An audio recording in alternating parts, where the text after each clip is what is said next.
Hi, today let's make tasty, simple Udupi style rasam recipe. Very easy to make. First, in a cooker, you need to boil toor dal and tomato together like this, and then separate the tomatoes in a bowl separately and keep it aside. So, which means the dal is separated, the tomato is separated. Now, transfer the tomatoes to a blender and add in any kind of rasam powder which you have at home and blend it into a smooth paste and keep it aside.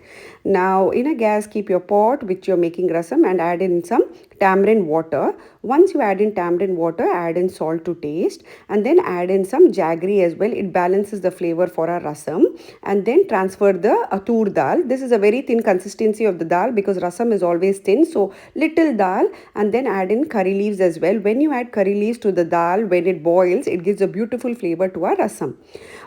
Then now I'll be adding in some turmeric powder, and then give it a good stir, give it a good mix, and then now add in the pulp, the tomato pulp which we had blended, and add in a little bit of water because rasam is thin consistency. Give all of this a very good mix.